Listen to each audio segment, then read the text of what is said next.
How are your new listings? Are you at the point where some of your new listings are going for higher? Do you have that crazy buyer demand versus seller demand?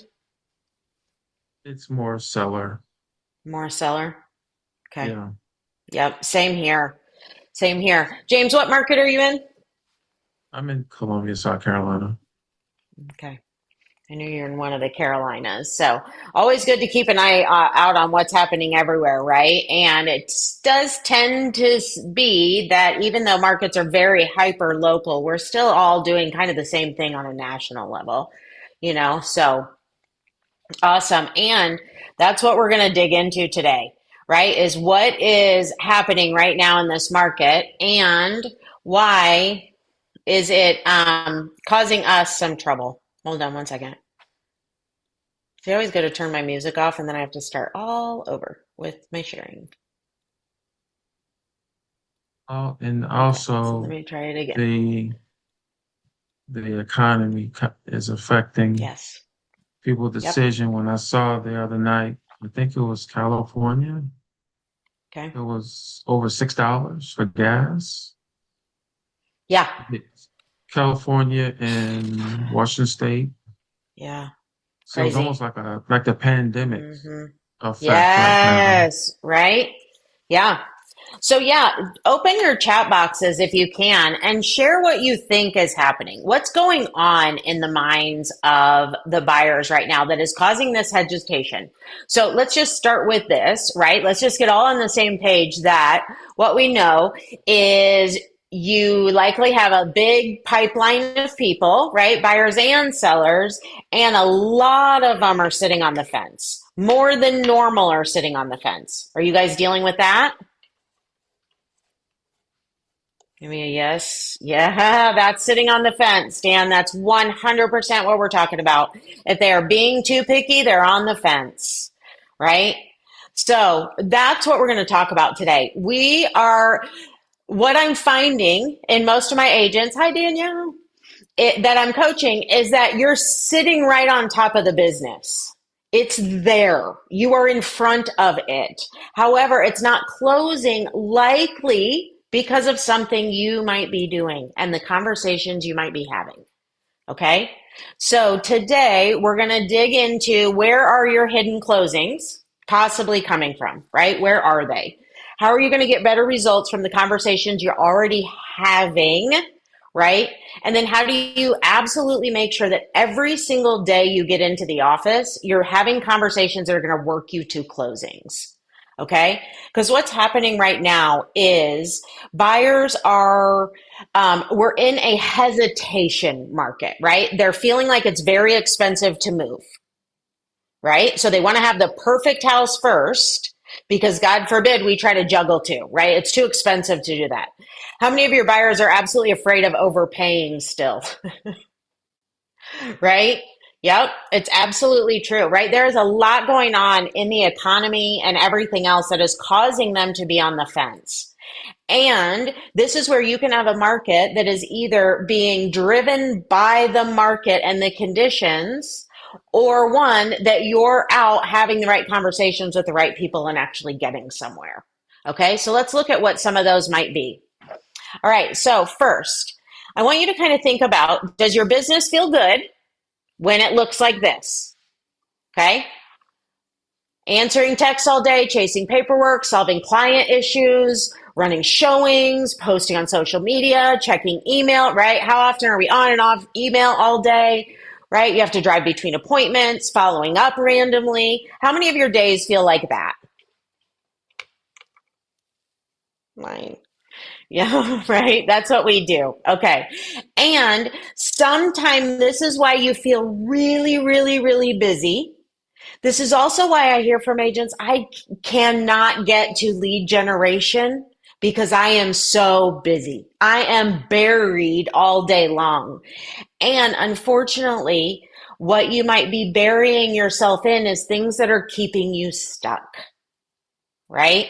Things that are keeping you stuck because it feels good to be busy. It feels purposeful to be busy, right? Our human brain wants us to be busy.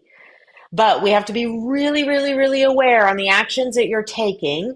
Are these actions that are going to move you and move your clients, or are they just causing you lots of busy days and inconsistent closings, right? Lots of activity. That's what I'm seeing so much. People are out there, they're talking, they're asking questions, but they're just not doing anything, right? We got to figure out how to get through that. So the point of today is to say you don't have to go buy more leads, right? You don't have to go start a farm. You don't have to do anything like that. What you have to do is look real hard at these four sections of your business, right? Better conversations. Are your conversations leading to business, referrals, leads, and more than anything, closings? Even seller closings. If you're having conversation after conversation after conversation with your sellers and you are not getting the results you need to be having better conversations. Okay. Tracking. If you had to grade yourself on a scale of 1 to 10 on how well you do at tracking your actions every day, where would you say you are? I'm going to tell you a 10 will change everything. Yep, I would say most people are a 3 and under. You might know what you've closed this year, right? Tracking is super, super, super important. So knowing what to track, right? What's going to make the most difference in what you're tracking, knowing where to track it. And the biggest thing that everyone needs is creating the habit to track, right? That's the hardest part is how do you remind yourself every single day to make sure that you're tracking what you need to be tracking and then revisiting it to learn from it, right? Follow up. How are you doing on your follow up? I'm hearing more and more agents right now every time be like, oh gosh, I forgot about that person. Right? It happens. It's real. It's honest. And this is your business, and you cannot lose people because you are not following up because you're doing all those other things that are making you so busy, right? So busy. And then you have to have better types of communication. Okay. So you have to make sure you're getting out there and having communication and being in front of people every single place you can. And then when you're out there, making sure you're having the conversations that are going to get you to closing. Okay. So you've heard me talk about it. Your big rocks in your day, right? If you're filling your jar with the things that are most important first, those big rocks, here they are on this screen. You've got to be doing the things to make sure these four things are getting done every single day to get you to closings. Here's what often happens, right? We're asking weak questions. You hear me pound it into you. Next steps, homework for you, homework for them, right? You've got to be making sure you're purposeful about all of this stuff and then making sure you're tracking the right things. One of the most common tracking mistakes that I see from agents is when they're tracking their conversations, they're tracking every conversation they're having in a day, but not distinguishing between new conversations to build business and the ones that are follow up and maintenance of current clients. Okay, so you got to get real clear with yourself on what you're tracking and what you should be tracking. Okay. Let's start. We're going to jump into today. I'm going to give you some different examples. Now, here's what I want to tell you about the information for this next hour. It is super simple, but it is not easy. Okay. Did you hear me say that? These are very, very, very simple concepts, right? It looks like, oh, duh. But unless you're purposeful about this and purposeful about these strategies being built into your business, none of this is easy. Okay. So hopefully I'm going to give you some ideas today to do both of those, right? To take these simple concepts and make them easier for yourself. But the first thing you have to make sure is that you're asking better questions to get better results.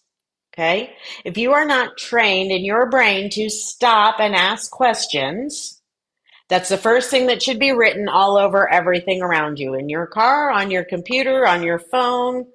Right? You need ask questions, ask questions, ask questions. That's the most common mistake that I see agents making. You tend to have your appointments on the phone. right? You're trying to build rapport. You're trying to sell them on the phone instead of just getting there and saying, hey, let's sit down and meet. Getting at least that much commitment from your people, right? To know, are they truly on the fence or is this some business I can work with? Okay. I'm kind of going everywhere there. Here, you've got a totally different slide up on your sheet. But I want you to think about this. Every time you're asking questions, could you ask a better question next time to get a different result? Okay. So instead of when you're calling your sphere, right? I always say you got to call and you just got to check in with them, right? So there is value in, hey, I'm just checking in with you. Hope you're good. However, if you want a message that will create a conversation, you got to ask them a question, right? And that's the goal. When you're reaching out like this, you want to try to find a way for us to create some sort of conversation back and forth, even if it's just a little text back and forth, hey, hope you're well, right? But asking them a question is how you're going to get them to engage. So think about next time when you're going through and when you're out there, did you just ask, how are you?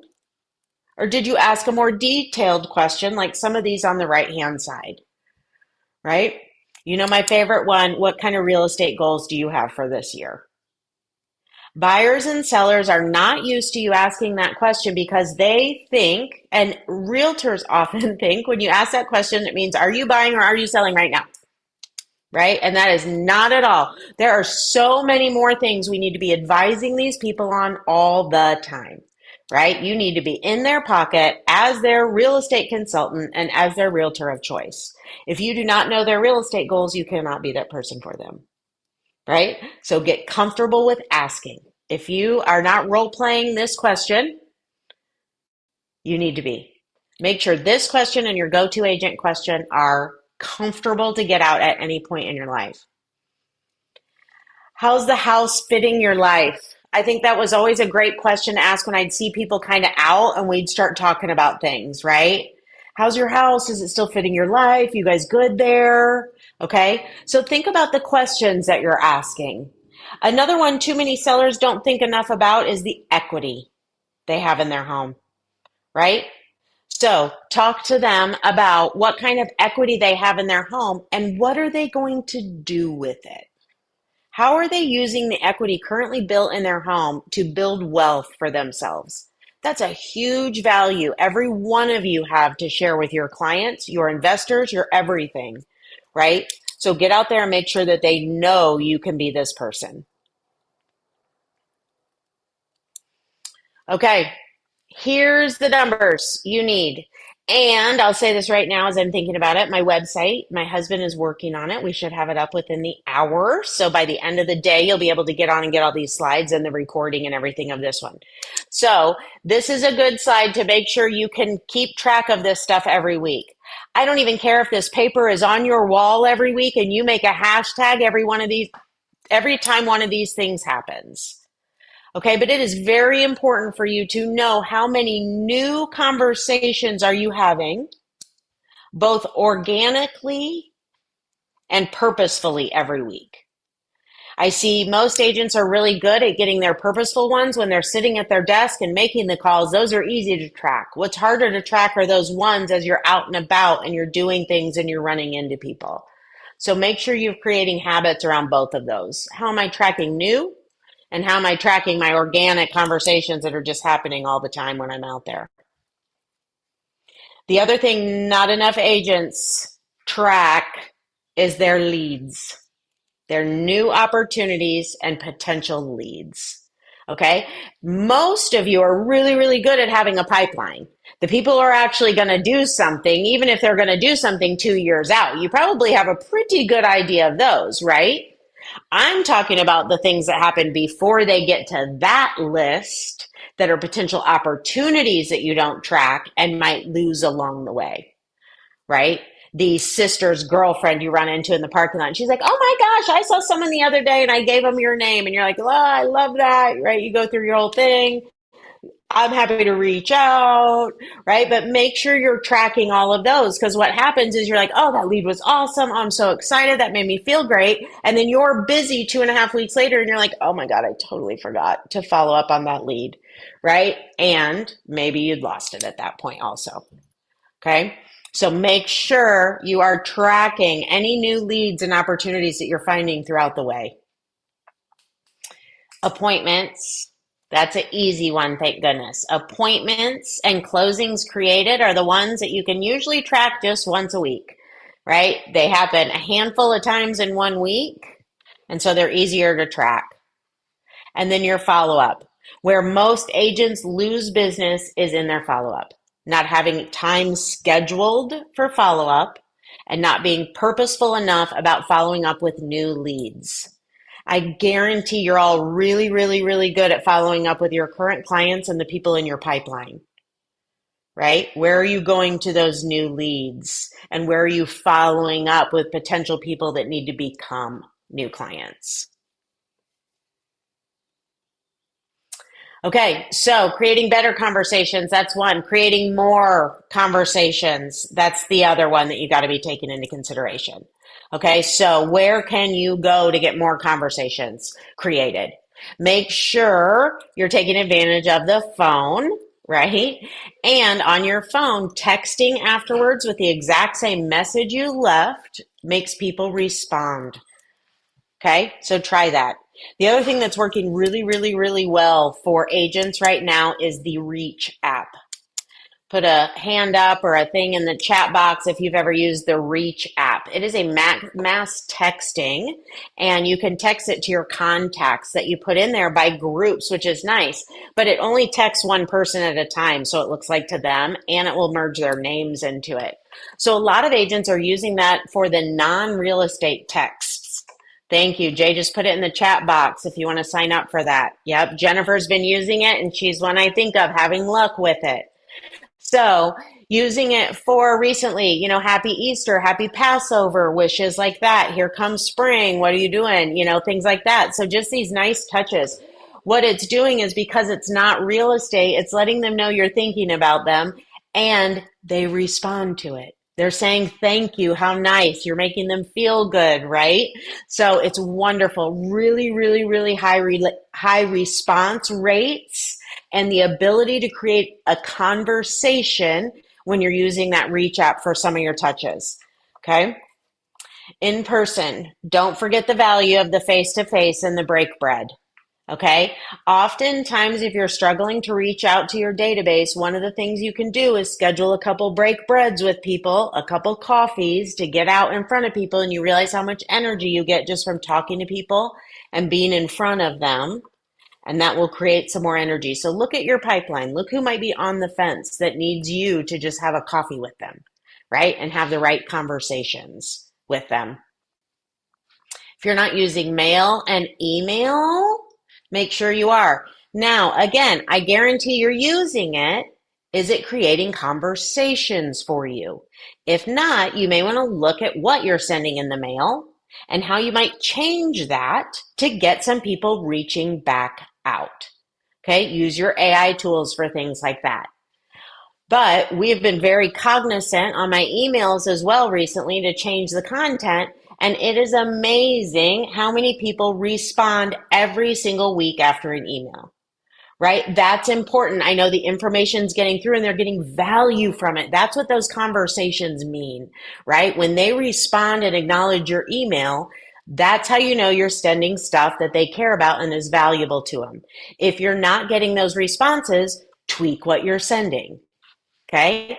So watch, track how your results are going, track what's doing well, track what the format is of whatever is causing people to respond in your emails. Same with social media. We did a whole thing on how to create social media that is engaging.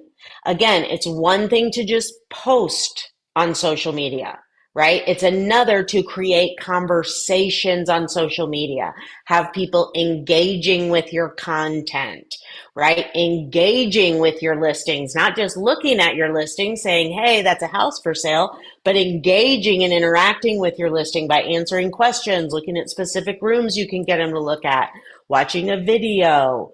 Okay, so these are all ways you can take all 5 of these things and really sit with, am I using these to create the conversations that I need to? Number 1, am I doing it? If the answer is yes. Number 2, Am I creating conversations? And if not, it is likely that your rework next it. closing is literally Okay? Phone calls. I'm going to give you some examples on each of these. What might change your current message into something that might create a conversation? Okay. So think about as we're going through these. Are you a person that is just a check in, right? Sometimes that's valuable. Don't forget, there are sometimes you're just checking in, honestly. Or, right, are you someone that, hey, just had a quick question for you, right? Call me back when you get a chance. Wanted to talk to you about a house that went on sale in your neighborhood, right? Any of those things that you want to, but ask them a question, engage with them instead of just checking in. Ask them a specific question about themselves and their goals and how you might be able to help them. Okay, it's getting purposeful. In person, I am guilty at this one. How many of you find yourself saying that? Yeah, just let me know if you hear of anyone that needs a great realtor, just let me know, right? Yeah. Get your question down on that, right? Make sure you know how to ask for those referrals when you see people. Okay. If you're not in the opportunity to ask for referrals, right? Who do you know? Maybe in your neighborhood, at church, at work, that's looking for a fantastic realtor to help them make a move in the next 12 months, right? Make sure you're practicing that and you can let that roll off your you just tongue need at to any focus on the point. conversations that are And the go-to agent. Yeah, so when you have a real estate question, who do you go to for that? Well, hey, I'm right here. I'd love to be that person. If you completely ever have changed the anything, dynamic of make my sure you can business. What call I me. realized is I Okay? have Be business practicing now those every single that will be day. broke in the future. But as And I then make sure when you are in person, and guys, some of you need a checklist of some good questions you can ask and pull out all the time.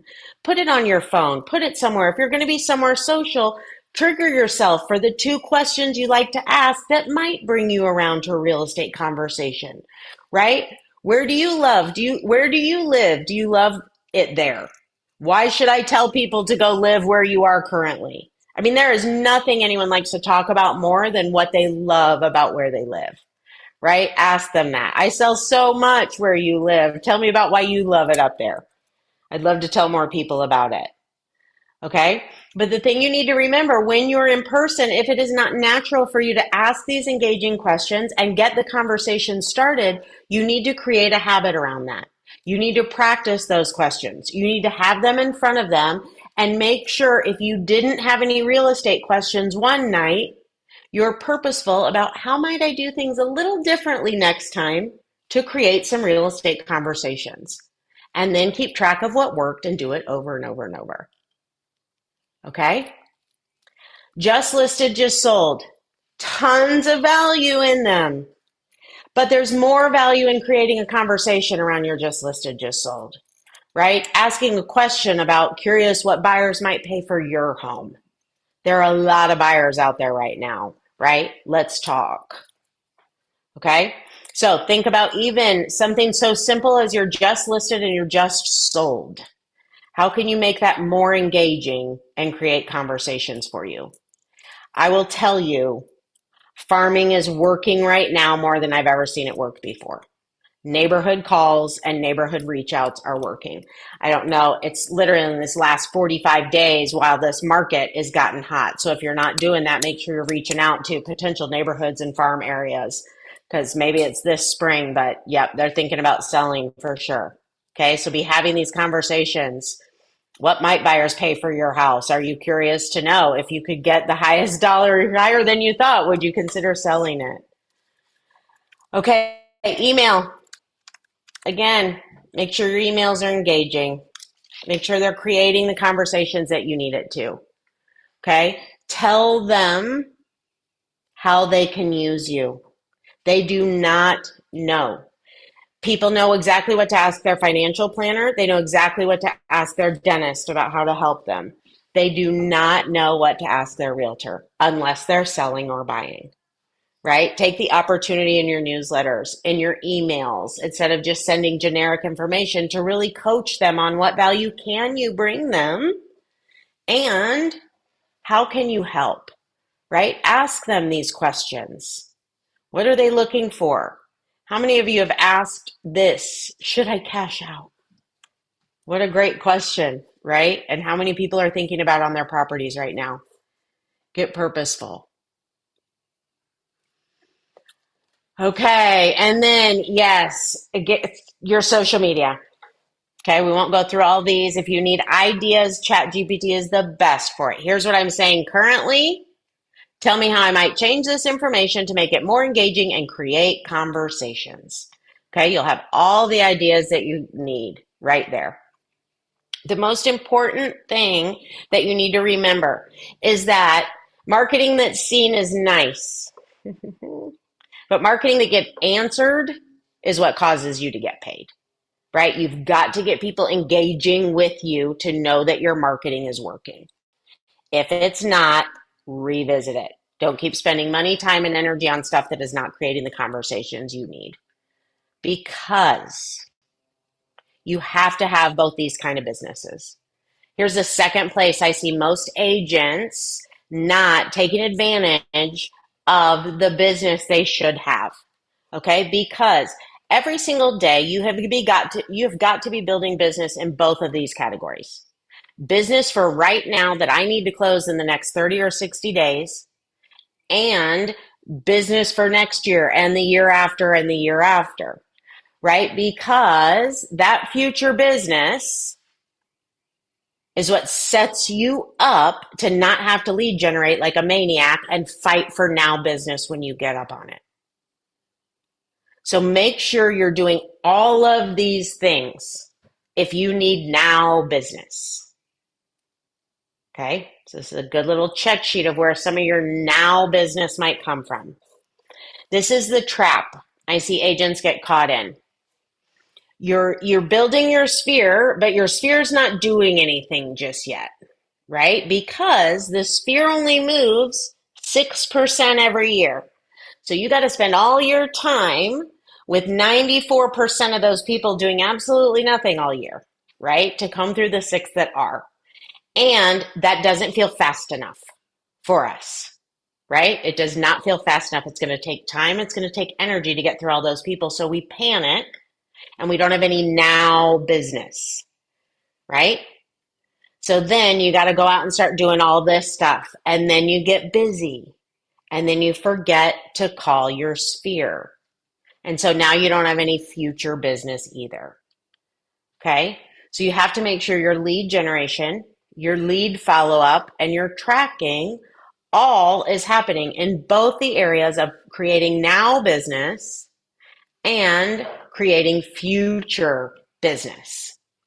Okay. Future business becomes now business. Okay. So take advantage of all these places. Your sphere is the number one place to build future business. Neighbors, your social audience, creating those conversations and just pulling them into your world, letting them know the value you have to provide for them. That's where the value comes from in that social media, right? If they're just seeing it, that's great. If they're creating conversations with you about it, that's how you're going to get paid someday on them. Past clients. This one always seems easy to you guys, right? Past clients. Oftentimes I'll say, tell me about your sphere, and it's past clients. That's awesome, but what about the rest of it? What about your friends, your family, your neighbors, right? People that follow you on social media that aren't in your database. Okay, make sure that you're taking advantage of all of these and you're not just building a database of past clients.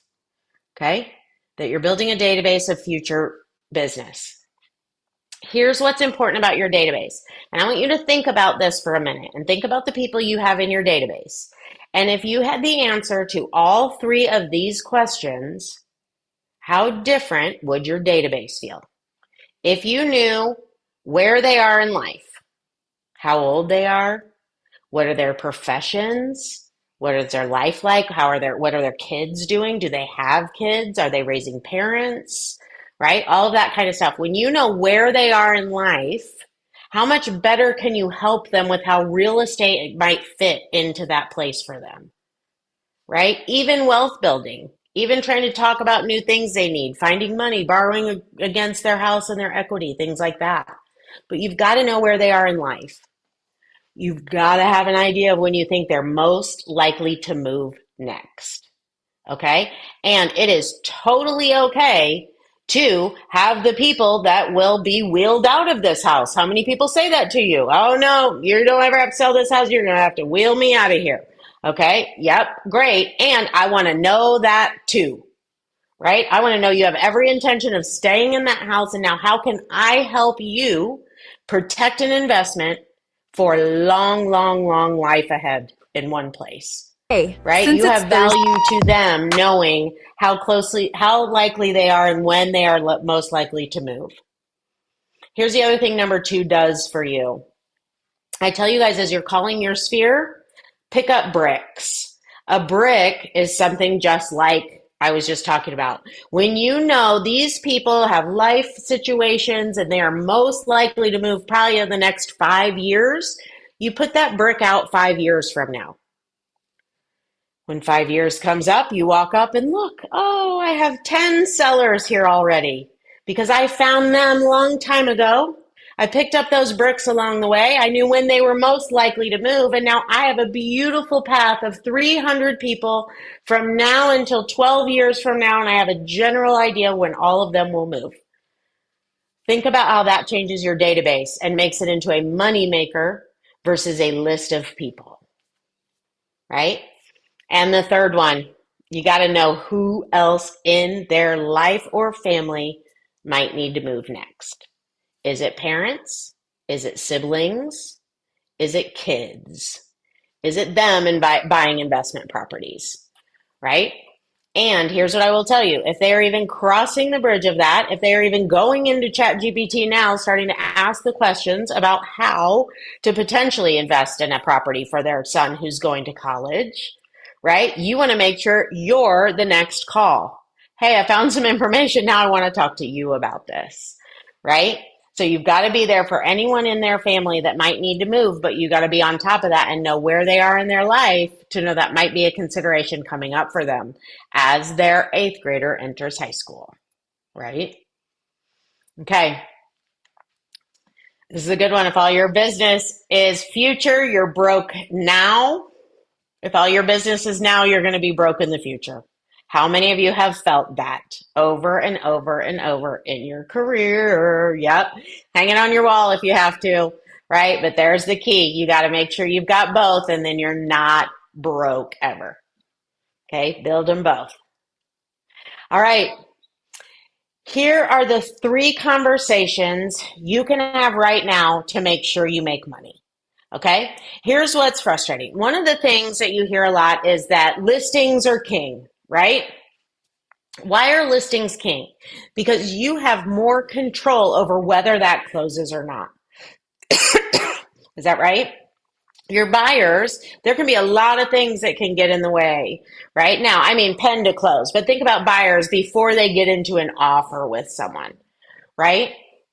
Sellers, you have much more control over how quickly you think this process might go for them and you.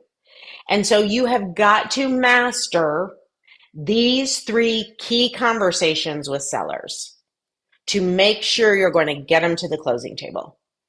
The first one is pricing. Pricing, making sure you know how to price it for the market they're in, and know how to price it for the strategy to accomplish the strategy they want. Okay? Price reductions.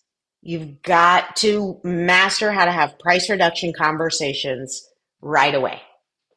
Okay? Anyone that comes and says, oh, I don't have any closings, I say, where are your current listings? Most of them have 3 they're sitting on. And guess what? One conversation can get those sold in the next 48 hours and get you a pending on the books. It's a matter of if you have a seller motivated enough to have those conversations and ready to do it.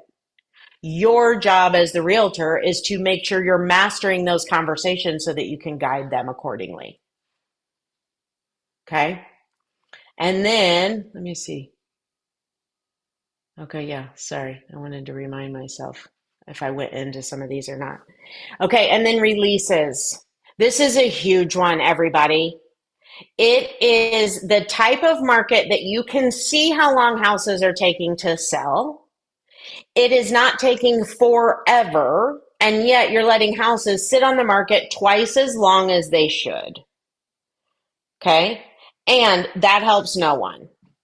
So if you don't have a seller that's reasonable about getting it priced right for the market they're selling in, you have got to be okay to release this business and set them free, right? Set them free from failure because they're trying to sell in a market that they can't match. And I see so many realtors doing that right now, letting people just sit on the market. And the reason is because you've got to educate them. You've got to be giving them their updates every week. And then you've got to know when to cut bait. When they've tried, it's not working, and we've got to take it off the market and wait for the market to catch up to where they want to be. Okay? So get real with yourself. This is the one that you're like, oh, yeah, I'm good at pricing, right? But if you are not getting the results and you're not getting them sold quick, you need to work on pricing. If you're letting them sit on the market and you're not confident in reductions, work on that. And if you're sitting on houses that cannot sell, you need some skills in cutting bait. How do I let them go as friends? How do I tell them it's for their best interest that we take it off the market? Right? Okay. So let's get into some of these. Your pricing. This is so big. Price is a strategy. It's not emotion. If you were on What Would You Say Tuesday morning, return for What Would You Say next Tuesday morning, because we are digging into this. We are role playing how to establish price with our sellers and how to have this conversation of price being a strategy, a marketing strategy, not emotion. What is the data and what is the market they need to understand to price their property, to sell, to sit, or do whatever else they might want to do with it. Okay? Price reductions. Make sure you are not owning these prices. Okay? One of the questions that someone asked on the What Would You Say is, will you role play with us when they come back to you and are saying, you told me it would sell for this? Absolutely. You get in those situations sometimes. And if you change your pricing strategy up front, they shouldn't even be looking at you as you being the one. They should have chose where, and they should know exactly if when they choose it, what results we should see or better. And then once we've clearly outlined where we should be listed, and we've clearly outlined what the market should do where we've chosen, right? This is what we were expecting to see. This is the strategy. This is why we picked this price. We picked this price to sell it fast. We picked this price to take the normal 2 weeks that it takes and 9 showings that it takes to get us our one offer. We priced it perfect, right? You chose a strategy for what you wanted to happen with this house. Then you picked a price that would hopefully support that strategy. And what if the market tells you you were wrong, right? It might, because we don't know until we're out there talking to the actual buyers that are writing offers on the street today. We don't truly know what market we're in. And that is why feedback is so important. And we'll go on our high horse. If you are a buyer's agent and you are not leaving feedback, make that a habit you change today. It is your fiduciary responsibility. You're being allowed in these people's houses and you owe them nothing more than the courtesy of letting them know what your buyers thought about the property. Okay? And I hear it every day. Agents are getting very bad at that. And as this market is getting faster, we're training them again that feedback is not important, right? So set the example and make sure you're doing it. But our sellers need it. That is the true voice of the market, is the feedback of the buyers that are walking in and out of it every day. That is the exact market. The only way you can know what the exact market is thinking is to hear it directly from the horse's mouth, right? And that is your buyers. Okay? You also need to be very aware, very upfront with your sellers about, here's what we should expect the feedback to look like when we're priced correctly. And you guys know exactly what that looks like. When you're not priced correctly, you're going to get the feedback, great house, but the bedrooms seem a little bit too small for us. Great house, but the floor plan just didn't work for us. Great house, but, right, there's always a but. There's always those positives, and then there's that but. You know you're priced right when the feedback becomes great house and we're considering writing an offer on it. Great house, and we're going to be calling with follow-up questions, right? As soon as you know it's starting to hit the top of the list of the buyers, that's where you know you're priced right to get it sold. And you've got to pay attention and you've got to act quick then, right? So make sure your sellers understand when this is happening. Talk them through, here's our goal. When we've priced it right, we're going to get this feedback and this is what should happening and we've got to be ready to act. Okay? Feedback is important. All the feedback the marketing is giving you all the way through is so key for your sellers to hear and understand because you're interpreting it. Okay? And then this one, right? Many times the right listing can cause the wrong opportunities. Okay. And what I see most time out of agents and top producers, the reason you take a wrong opportunity is because it felt like there was something that could make it the right listing, but they probably just didn't price it right. If this had happened, it would have been the best listing I ever could have had, right? But that if didn't happen. So you have got to make sure that you are not taking a good listing and allowing it to turn into the wrong opportunity for you because you are desperate for a good listing. A good listing really, really, really quickly becomes a bad listing and can tarnish your reputation in the market, right? So check with yourself. Are you taking good listings that are good opportunities or the wrong opportunities? Okay. We're almost done. Conversations create your opportunities, and communication is what's going to get you to your closings. Okay. So, there was another, sorry. We're going to go to this. Here's your action plan for this week based off of the information that you heard today. Here's how to take this information and go and implement it. Okay. Number one, you need to find 10 real conversations this week. Be real with yourself about their real conversations. Here's what that means. They are considered real conversations if you are not avoiding anything. If there is not a question you should be asking in that conversation that you're avoiding. If you're not, if you're getting right to it, if you're asking that question, that is a real conversation. The other thing is whether it creates positive or negative movement. Every conversation that creates any movement is a positive step in the right direction. And I know you're very afraid of negative results, right, from a conversation. You don't want someone to change their mind if they're on the fence and decide no versus yes. Here's what I'm going to tell you. If they're going to decide no versus yes, they're going to do it with or without you, and you might as well have them do it sooner than later before you do a bunch of work for them for free. Right? So make sure you're asking the right questions to really find out, is this the right time for you to be doing this?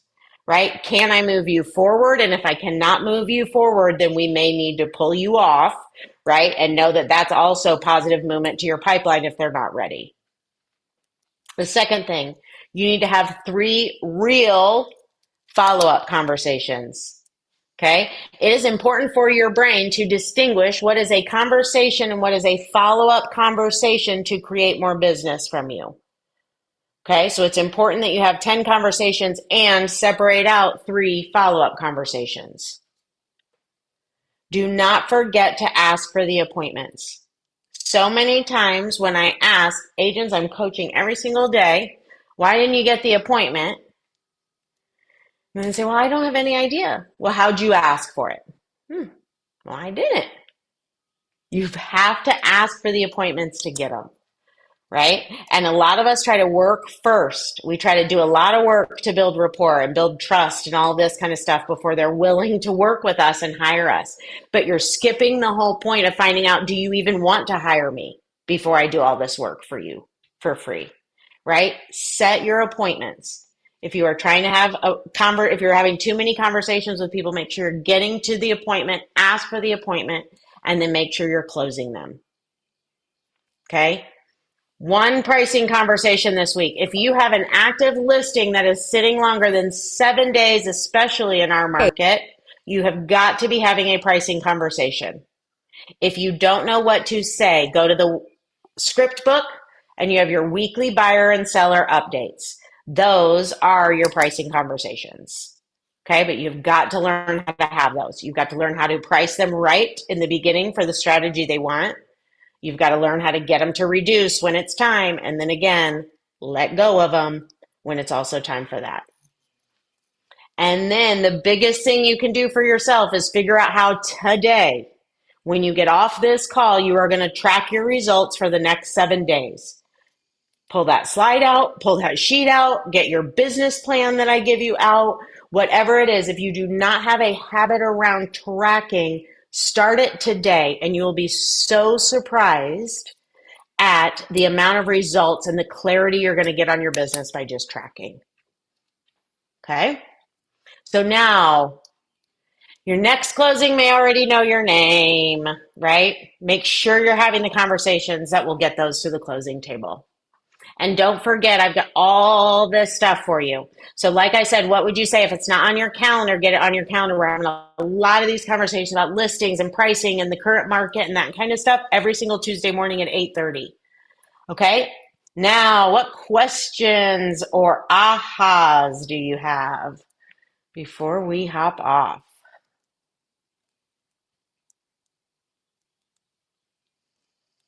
Julie, I do have a question, real Yes, life sir. situation as far as Okay, kind of, great. I want you to tell me what you think I did wrong or didn't do right in this situation. Okay, In that open house a few weeks ago, okay. had two different buyers that had a good rapport with, got their information, followed up with them, uh, sent When them did you ask for searches. the appointment? Well, they're buying, so neither one of them was selling. So. Right. Okay. So the buyer consult still, Okay, I there did it not. is. Yep. Yep. Okay. So in Go my ahead. eyes, in my mind, I sent them Hmm. searches, followed up, and then followed up a week later, and both uh, said, "Oh, I we already found a place." So, Okay. um, Yeah. what did I do wrong? Because in my Okay. mind, I thought I did what I was supposed to do. Yes. And it was a back-to-back double whammy twice in one day, following up both of them. So obviously Yep. it's something I'm not doing something right. And so I guess the answer is ask for the appointment. It is. Yeah. Because, right, think about that. When you were in these open houses, had you just asked for the appointment right then, what would have happened? Well, it's either a yes or a no. I guess Yeah. my worry is I don't want to, I don't know, scare them off, put too much Yeah. pressure, have Yeah. them feel like, whoa, so Yeah. I slow play it too much. You do. That's exactly right. And because we're afraid, right? We don't want to put the push on, but honestly, they want a leader, right? They want someone who's not afraid to go ahead and just ask them the questions right out and be like, yeah, great. And this is exactly why I can help you. This is why we should meet, right? Why don't we sit down, talk about this? Yep. Here's the other thing. If now, when you ask that question, I want you guys, number one, you have to start asking it. Okay. So make sure you're trying to ask it every time. Then you can gauge, did it work or did it not? Okay, because that's the first step. Then you can say, oh, that time it didn't work, but that time it did. Why? What was different? Right? And you won't get it every single time for sure, but at least you'll know, did it work? And then if not, why not? And how do I now handle that objection? Because you kind of couldn't even get to what they might be objecting about because you didn't go ahead and ask. So that's the other thing. You're afraid to lose them. But here's the thing, they're not your client right now. You already lost them. They're gone. They ain't yours. Right? So you have nothing to lose because they're not yours. So you push a little hard, that just means there was not the right alignment. Right? So because you shouldn't be pushing hard. It's not pushing hard. It's just asking the question, right? Do you need an agent to help you talk through all this stuff you're asking me? Right? And either they do or they don't. And it's in your best interest to find out, do they? And then should it be you? Okay. But that is the common thing because we want to give and we don't want to push. And so we do a lot of work for free to build the relationship. Right. And it's great when it works, but a lot of the times it doesn't work. And that's the other problem, is that if that works most of the time, then don't worry about the onesie twosies that it doesn't work. The problem is it doesn't work most of the time. What usually works is setting the appointment and getting in front of them. That's how you get them to the close. So that's a great example of what we're talking about here, right? So you can keep having conversations and not pushing them away and that kind of stuff. Or you can have the conversations that are really going to figure out, are these people that are going to work with me or not, and then move on to the next. That's another thing that came to my mind, Dan, that I should have mentioned. But what's happening is that when you have these fuzzy people in your pipeline, right? So for that 10 days or whatever, before they said they were doing something else or find something else, you're doing work for them and thinking you've got business, right? So it gives you a false sense of hope potentially in your pipeline. And so I'm seeing people getting really bummed out about this false sense of hope from their pipeline when really, truly, it may not have been yours all along and you just didn't ask the question soon enough to find that out. So then it got to the point where it was wasted your time and disappointed you and all of that kind of stuff. So that's the other side of that coin, is trying to like nip that first, right? Let's just find out if we even have this and not try to go for that. Does that help? Yep. And that's funny because when you guys say, what did I do wrong? You never did anything wrong, but it's a strategy you probably missed. And asking for the appointment is the big one. And so, Dan, you got to make sure you've got it in your pocket, right? Ask for the appointment every time you put your hands in your pocket or your open house, it's written in there. It's on your phone. So when you pick it up, so that every time you're in an open house, you make sure, and even when they walk out, you can ask, did I ask for the appointment? No. Okay, now how can I do that in the next 5 minutes? Right? And then still have the opportunity to kind of save it. Great question. All right. You guys are awesome. Next Thanks, month, Julie. you're welcome, Jennifer. Good to see you. Next month, we're going to be doing your CEO check-in. Where are you, right? How do you do an audit of your business currently, and how do you change it for the second half of the year if you need it? So make sure you register for that. We'll start getting stuff out soon.